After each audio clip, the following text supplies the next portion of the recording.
Olá, eu sou o pastor Ednilson Lima. Eu sou a pastora Marilza Lima. E nós somos um.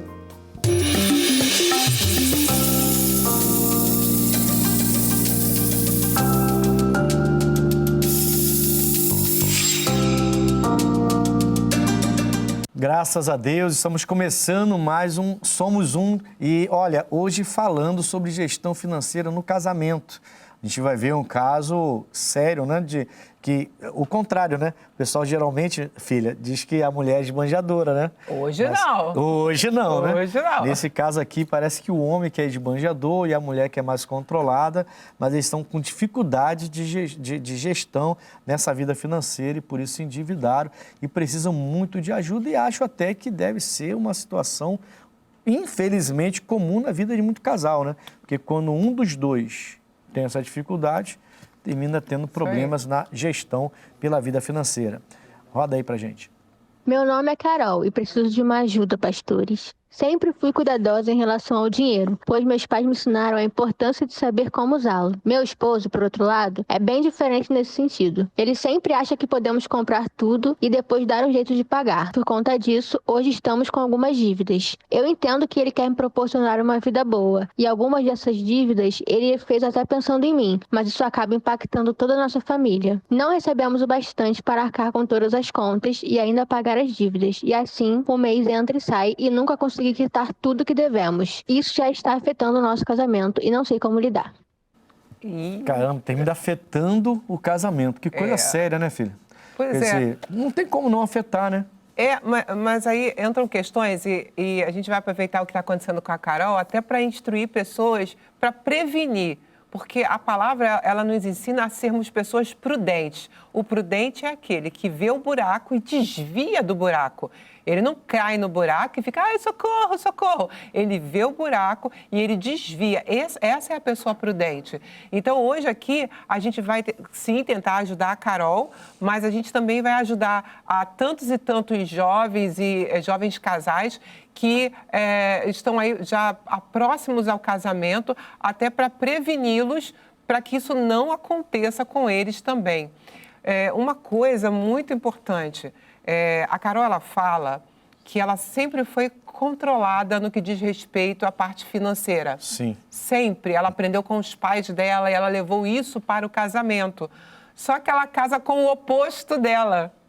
Ele é completamente o oposto dela. E é interessante o caso da Carol, porque ela relata que o marido tem a boa intenção. Não é que ele é esbanjador, que ele é mau, que ele gasta, que ele tem intenção até mesmo de, ruim, tipo assim, né? eu vou comprar supérfluo. e ela que se vire pagando. Não é isso. Não é isso. Não é isso. Ela diz que até entende que ele quer dar uma boa vida para ela. Ele casou e tem a intenção de dar uma boa vida para ela. Mas ele está ultrapassando um limite e extrapolando o que eles podem ter de gasto e, com isso, traz uma série de problemas. Então, né? A gente identifica no relato da Carol uma coisa que é muito importante. A Carol, ela foi permitindo que essas coisas acontecessem. Em Amós 3:3, falam que não tem como dois andarem juntos se não houver acordo. Sim. Ela não pode achar que agora tudo isso aconteceu por culpa apenas do marido dela. Ela tem que entender que se omitir ou permitir também a faz ali parceira do marido. Sim. No que diz respeito a essa gestão desastrosa da vida financeira. A gente vê constantemente, até na igreja mesmo, que tem pessoas que parece que demoram a pedir ajuda, né? Demoram a reconhecer que tem algo errado. E quando eu fico meio que surpreso, ainda fico meio que surpreso depois desses anos todos, porque eu vejo às vezes as pessoas falarem com a gente, falam, pô, mas a nossa dívida está muito alta, pastor. E aí se fala de dívida de 100 mil, de 150 mil. Mas como chegou a isso? Como uma pessoa consegue deitar e dormir com uma dívida dessa? Não, e né? Como chegou até 100 mil? Exatamente. Por que esperou chegar a esse limite, a esse patamar tão alto de dívida? E aí, como é que a família se vê numa situação dessa? Bom, ela está pedindo ajuda, a gente vai ajudar dentro da palavra, vai mostrar para ela. Inclusive, no Salmos 35, 27, eu até separei aqui, diz assim, o Carol, né? Carol. Olha esses salmos, Carol, acho que é bom para vocês. Cantem e alegrem-se, os que amam a justiça e digam continuamente. Então, nós que estamos dizendo, Sim. né? O Senhor que ama a prosperidade do seu servo seja engrandecido. Amém. Aí eu faço uma pergunta para Carol. Deus está sendo engrandecido Não. com o dinheiro desse casal? Com a vida financeira Com a vida deles? financeira deles? Não. Isso não engrandece. Isso, se eles são um casal, não sei se são, mas se eles são um casal Que servem a Deus. Né? convertidos, que servem a que Deus, servem a Deus. que andam na presença de Deus, a vida financeira deles não estão honrando ao Senhor. Tá, vamos partir de um princípio que eles ainda não conheçam os princípios, princípio, né? Que eles ainda não conhecem o direcionamento que a Bíblia dá a respeito da vida financeira. Sim. Vamos partir desse princípio. Eu, como esposa, eu não posso simplesmente dizer amém se eu estou vendo que as coisas não estão dando certo. E ninguém fica endividado de um dia para o outro, como você já falou, Sim. filho. Ninguém fica. Então, se eu estou notando que a forma como a gente está conduzindo a nossa vida financeira está dando errado... Um poço sem fundo, né? Então eu preciso fazer alguma coisa. Eu preciso acionar o freio. Eu preciso chamar meu marido e falar, nós não vamos mais comprar, me dá esse cartão de crédito, nós vamos quebrar esse cartão de crédito. Geralmente é o homem que faz isso, né? Mas no caso ali... Mas nesse caso inverteu, né? E eu volto a falar, me parece, pelo relato, que ele tem a melhor das intenções. Justamente. Mas só que está afundando a família dele. Alguém precisa conversar sério com esse homem. E é o que você falou, ela deveria ser a primeira a acionar esse freio e não permitir que chegasse uma bola de neve desse tamanho. Pelo relato da Carol... E até lance crítica, crise, né? Isso, entre eles. Fica crítica nessa situação.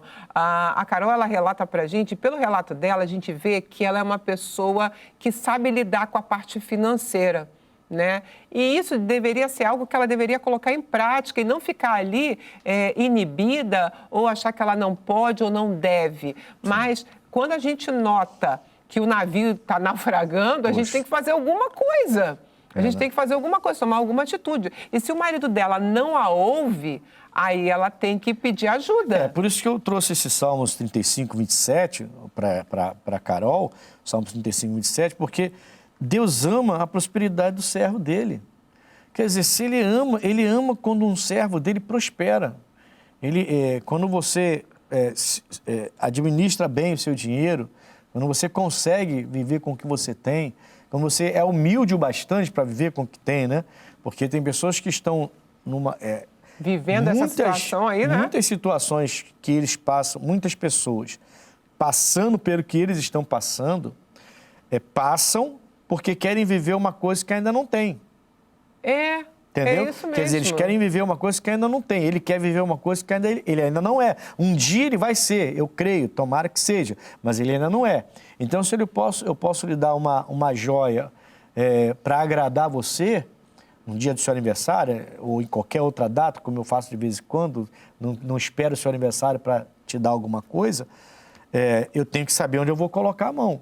Sim. E você também tem que saber, bom, ele me deu isso aqui, mas pela vida que a gente leva, isso aqui isso aqui é uma coisa tremenda. Só em lembrar de mim tá ótimo demais. Então você faz festa sabendo que se eu tivesse condição maior, eu te daria coisa melhor. E aí você faz festa com pouco que você recebeu, porque é o que eu posso oferecer. Então isso é um equilíbrio e essa é a mulher que edifica a casa e é um homem que tem equilíbrio para lidar com suas finanças. Agora, quando a pessoa ela não é humilde para reconhecer que ela não pode ter tal coisa, não é? Então, ela começa a meter o pé pelas mãos. Então, o marido da Carol precisa de ajuda. Precisa de ajuda. Ele não entendeu ainda que ele quer colocar a mão onde ele não alcança. E ele pensa que está agradando, na verdade, ele está prejudicando e desagradando. O casamento vai começar a sofrer com toda essa situação. Já está sofrendo, pelo que ela fala, né? Por quê? Porque ele age dessa forma e ela tenta ajudar de alguma forma, né? Ajudar para que dê certo, mas não existe esse dinheiro, não existe. Pelo que ela relata aqui, entra mês, sai mês e eles estão vivendo com, sei lá, com Eu lembrei quando a gente foi casar, quando a gente foi noivar, né? A gente era meio doido naquela época, a gente não tinha... Deixa eu até falar para você aqui diretamente. Nós não éramos convertidos, tá? nós não éramos convertidos e a gente decidiu casar, decidiu noivar e casar. Então a gente comprou uma aliança que não era verdadeira. A gente não tinha condição nenhuma. E a gente comprou uma aliança que não era verdadeira e noivamos com essa aliança. A gente hoje ri disso, a gente brinca com isso. E a gente fez, a gente era, sabe, e terminou casando desse jeito. E o nosso início foi muito duro, até Deus entrar e começar a prosperar nossos caminhos. Mas a gente não vivia endividado, não desse jeito. A gente já entrou no casamento endividado, porque a nossa vida era desse jeito, mas depois que a gente casa, a gente não coloca os pés pelas mãos. A gente só ia até onde a gente podia ir. Então, assim, é a mesma coisa. É a mesma coisa. Quer dizer, se eu te dou... São princípios que precisam ser aplicados dentro do casamento. O que eu vejo, Carol, é que faltou só um pouquinho de você dizer para ele que você não concordava, que você não queria, que esse dinheiro não seria gasto. Porque dentro do casamento não tem como o marido ir e a mulher tem que ir. Não é assim. Tem que haver a concordância para se gastar o dinheiro da família. Tem que haver concordância para tudo, né, filho? Para tudo. Não adianta. Ela diz que ele queria agradá-la, que ele até entende isso, mas eu acho que ela tentou deixar ele agradá-la demais. Ela protelou demais essa reclamação que ela faz agora e a situação se agravou. Justamente. Bom, olha, eu queria dizer a vocês que nós estamos no YouTube, tá? Pelo canal CJC. Você entra lá, canal CJC, canal Jovem Cristão. Você entra ali no YouTube, você vai procurar os nossos vídeos, é só colocar lá dos vídeos, somos um. Você vai achar os nossos canais, vai ver todos os nossos programas. Faz a sua inscrição, dá o like, dá o sinalzinho lá, para a gente poder, então, você poder acompanhar esses programas, porque tem vários programas já, onde você pode entrar e acompanhar e ver o que se encaixa mais na situação que você tem passado. É importante que as pessoas entrem, né? Com certeza. Se inscreva lá no canal do YouTube e, a gente está aguardando você deixar, sabe o que lá? Uma sugestão de tema. Deixe uma sugestão de tema lá para a gente, em nome de Jesus. Olha, a gente vê muitas e muitas situações de casamentos que chegam até a separação por conta de problemas na vida financeira, né? Sim. E a Carol, ela está relatando aqui para a gente que o dela já está chegando num nível que está gerando vários e vários problemas, acumularam-se as dívidas e o que eles dois ganham juntos já não está suprindo mais a necessidade, não. Ela diz que pagar as contas até pode pagar, mas não consegue acertar a dívida que tem. Então, tem que optar, só que a dívida vai crescendo mais. A dívida cresce, se você não paga. Se você não paga, cresce. Aí você vai pagar as dívidas atuais, as contas atuais, a dívida está lá parada, vai crescer. Não adianta nada. O negócio é que não deveria ter chegado nesse ponto. Pois né? E aí ela relata que é o marido que... Não é o caso dela, ela é controlada. Ele é que não tem o controle, até tem uma boa intenção, mas não... Eu nem vou falar a frase que de boa intenção... Pelo amor de Deus, né? Nem vou falar essa frase, não vou completar essa frase. Não. Mas assim, precisa ter... Os casais precisam ter esse time, essa união, né? Tem que andar juntos realmente para conversar. Uma questão, filho, eu acho que você vai concordar, de feedback, de dar um retorno para o outro no que acha, no que está sentindo. Sim. Você e entrar pode... em concordância, né? Sim, você pode até sentir um desejo de me dar algo. Mas você vai sondar, vai ver a conta, vai ver o que a gente tem para esse mês, filho. Esse mês a gente tem X, Y, Z, dá um total de tanto que a gente tem que resolver esse mês. Rapidinho você vai entender, não tem como eu fazer aquilo. O brilhante vai ficar para depois. É mais ou menos aquela pessoa... Uma bijuteriazinha ali. É mais ou menos aquela pessoa que quer andar com um carrão, mas não consegue pagar o seguro. Bom, um dia na faculdade, um professor falou isso com a gente, com todos os alunos, né? Ele falou que ele viu uma picape linda e o cara tinha gás, tinha colocado sistema de gás.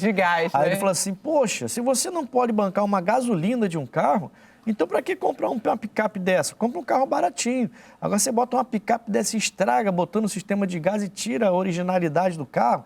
E ele falava com a gente sobre isso com uma autoridade, né? Mostrando pra gente que a parte financeira, a gente tem que saber onde a gente coloca as nossas mãos, senão a gente se perde. E eu entendi aquilo ali. Falei, se você vai comprar um carro que você não pode bancar, Então não compra o carro. Pra quê? Pra que você vai comprar aquele carro? Não consegue nem pagar o seguro daquele carro. Compra uma bicicleta. Entendeu? Compra uma bicicleta. Faz bem pra saúde. É isso aí, vai andar de bicicleta. Mas sabe qual é a questão, filho, que a gente não falou no bloco anterior? É que as pessoas ligam a felicidade com o ter. Sim. Sabe? Poxa, se você não pode comer uma comida cara, vai comer uma mariola. Vai chupar um picolé, sei lá, andando na praia. Sabe? Se você não pode... O frango assado mata a fome. O frango assado. É igual o filé mignon, né? Pois é. O gosto é outro, mas mata a fome, né? Sabe? Mas o legal é estar juntos. Eles têm a coisa mais linda, é que é um ao outro. A gente está brincando, mas tudo tem a sua hora, né? Tudo. O filé mignon vai chegar. Tudo tem sua hora, tem que saber esperar. Mas aí a pessoa quer o melhor, só que o melhor, entre aspas, está provocando o pior no casamento deles, né? Sim. É isso aí. Olha, a gente também vai ver, filho, o que o povo na rua acha a respeito de tudo isso que a gente está falando, mas uma pergunta bem específica foi feita a eles, ó. Como lidar com a pressão social para manter um determinado estilo de vida quando as finanças não permitem? Sim. Eles fazem muita dívida direto. Aí depois não sabe como pagar e fica não consegue, para pagar, fica aquelas acumulações. A dívida é assim. Quanto mais você vai lá, você quer pagar, daqui a pouco você acrescenta mais. Eu acho que sim, muita. Porque sim, filho, porque tá difícil. Tá? O custo de vida tá caro, as coisas estão muito caras e realmente é difícil não se endividar. Não, as pessoas hoje estão se endividando para poder fazer o mínimo, que é sobreviver. Hoje em dia, nem com salário dá para fazer o mínimo, que é botar comida dentro de casa, pagar as contas, e muitas das pessoas moram de aluguel. Se você for perguntar para qualquer pessoa que vive de aluguel, ela não vive sem um crédito, senão ela não faz nada. Com certeza. Olha, essa questão, muitas pessoas já acabam olhando essa questão de ostentação, acham que aquilo ali é tudo, e acabam se endividando para ter aquilo ali que vem, mas sem antes saber qual o processo para chegar nesse patamar. Estão sim. Por quê? Para mim, é porque eles querem aparecer de alguma forma, né? Eu acho que se você não pode comprar, como é que você vai manter? Não é? Se seu padrão de vida é menor do que o que você ganha. Acho que sim. Acho que muita gente acaba gastando o que não tem por um status. Para mostrar o que ela não tem, mas para aparecer com outras pessoas. Não. As pessoas estão se endividando para ter o básico, porque hoje o salário que recebe é o mínimo.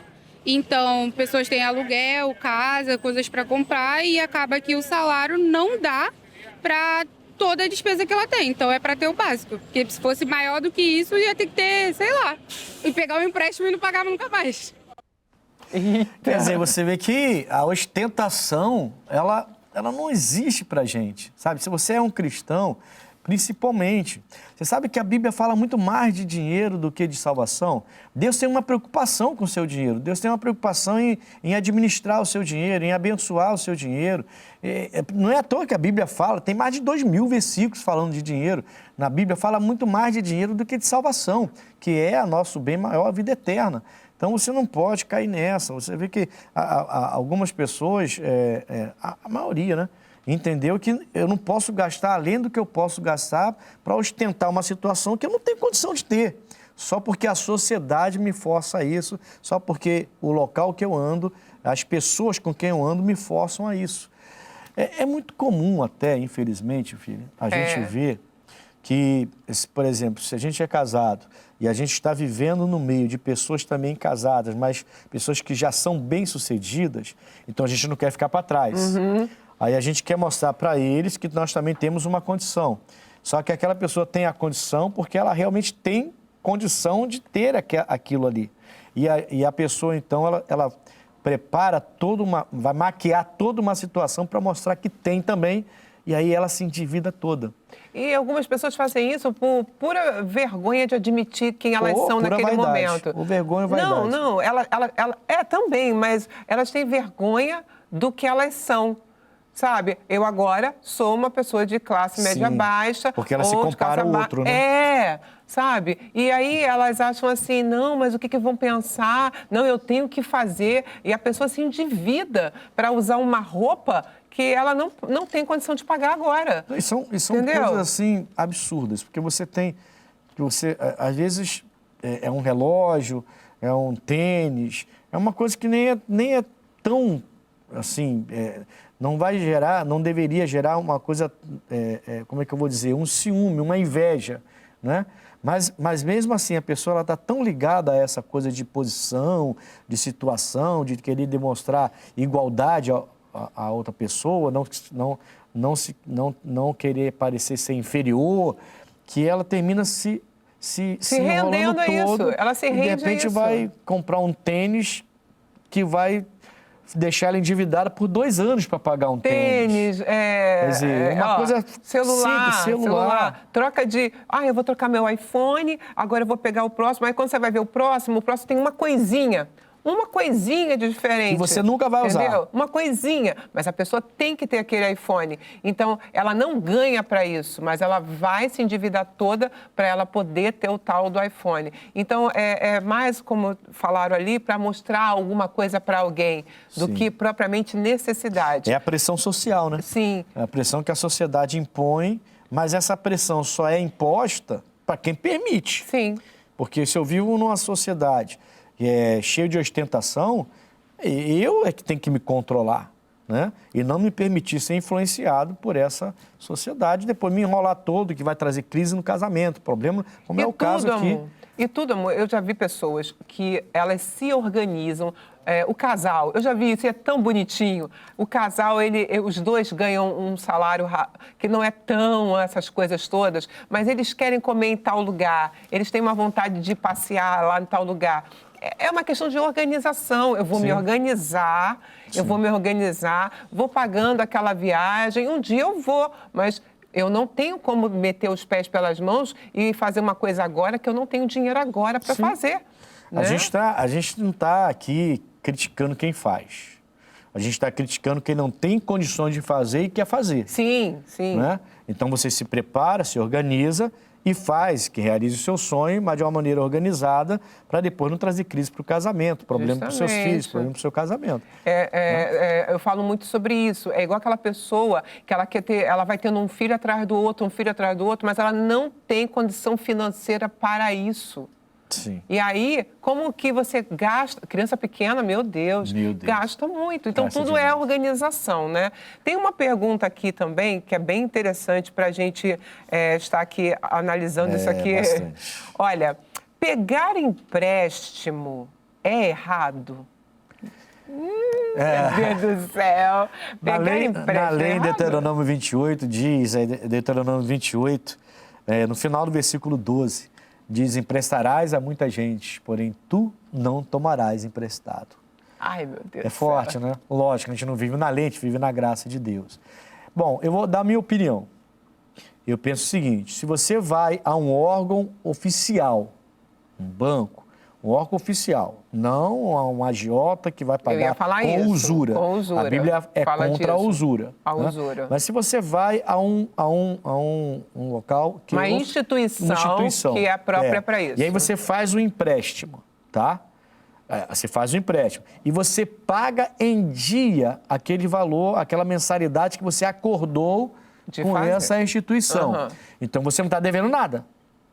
Você pegou o empréstimo, pagou o que tinha que pagar, comprou o que tinha que comprar e pagou em dia. Eu não acho errado.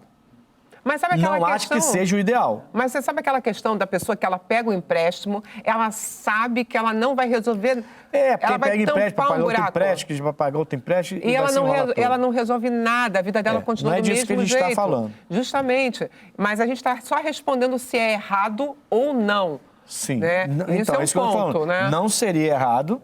Eu não vejo como errado. Se for embora dessa não forma. ache o ideal, não é o ideal. Eu vou evitar isso ao máximo. Organizar a vida financeira, né, filho? Mas se você pega e paga em dia, você não está devendo nada. Sim, chegou o dia, você está pagando em dia. Então, até para pegar esse empréstimo, você tem que se organizar. Até para isso. Eu estou muito endividado. Minha dívida toda chega a 50 mil. Mas eu tenho um gasto de 10 mil por mês. então eu vou pegar 50 mil, vou pagar minha dívida toda e vou zerar minhas dívidas. E eu vou pagar 2 mil por mês. Pô, meu ganho é 10, então vai sobrar 8. Se eu sou dizimista, vai sobrar 7. Né? Se eu sou dizimista, vai sobrar 7. Então, eu vou com esses 7, eu vou pagar o empréstimo em dia e não vou me endividar mais. Tem né? os outros gastos mensais. E tem os outros gastos mensais que tem que diminuir conta. também, Justamente. os gastos, né? Então, a organização. Então, não adianta, a gente entende o seguinte, que não adianta você entrar no empréstimo se você vai continuar enrolado. Sim, só vai se enrolar mais ainda. Agora, o empréstimo em si, a gente respondeu aqui, não é errado, desde que não seja com o agiota, que tem aquela questão toda da usura que a Bíblia seja fala. Coisa oficial. Né? É uma instituição para isso. Até porque a Bíblia fala para não dever nada a ninguém, né? É verdade. A outra pergunta, filha, que entra aqui para a gente é o seguinte: como a Bíblia orienta sobre administração financeira? Interessante, então, ó. Eu trouxe um versículo sobre isso aqui. O que a Bíblia fala? Olha no Provérbios 13, versículo 11, na Nova Versão Internacional, diz assim: o dinheiro ganho com desonestidade diminuirá. Então, não vai ficar com a gente, né? Se é para fazer, faça oficialmente. Mas quem o ajunta aos poucos terá cada vez mais. Então, isso fala de administrar. Administração, investir. A pessoa pensa, alguns dizem que eu tinha que investir pelo menos 30% do que eu ganho. Olha. Alguns As pessoas que estudam na área financeira. Nessa área financeira dizem que pelo menos isso. Então, não é que você tem que investir muito. Mas se você conseguir separar do que você ganha 30% para investir, ficaria e lá souber onde você está investindo, em que você está investindo, você então vai prosperar. Né? Você vai conseguir ter um retorno, e de repente realizar seus sonhos, de daqui a alguns anos comprar alguma coisa até à vista. Verdade. A gente sabe que consegue cair preço, desconto, aquele negócio todo. Mas poucos fazem isso. E esse versículo mostra, né, a pessoa sendo organizada. Organizada. Você, então, ganha honestamente e controla os seus gastos e guarda pouco, nem que seja pouco. Se você ganhar um salário mínimo e não pode guardar muito, guarda só R$50, R$20, bota lá num investimento de 20, de 30, num fundo imobiliário, alguma coisa. Mas vai guardando R$30, 40, alguma coisa tem que ser guardada. E isso é uma organização, é uma maneira de administrar. Eu lembro que você uma vez contou de um atendimento que você deu a um casal, que era justamente a falta, até separei Oséias aqui, às vezes a falta de entendimento tá ali naquele casal. Quando chega o entendimento, se organiza a vida financeira e a coisa anda. Bom, tem assuntos que parece que crescem, né? Cresce. Mas a gente vai ter que chegar ao fim aqui, vamos ter que despedir de vocês. Nós somos mas só, a gente tem que ir embora agora. A gente tem que ir embora. Amém. Deixa eu só falar com eles aqui. Olha, nós estamos ali nas redes sociais, no Instagram, Pastor Ednilson Lima, está como pr.ednilson Lima, eu, pastora Marilza Lima, por extenso. Você nos encontra lá, deixa seu pedido de oração, deixa ali o seu questionamento, no que for possível a gente vai ajudar em nome de Jesus. Não é isso? Isso. Acabou o programa? Acabou o programa. Oh, meu Deus do céu. Deus abençoe vocês. Forte abraço. Somos Amém.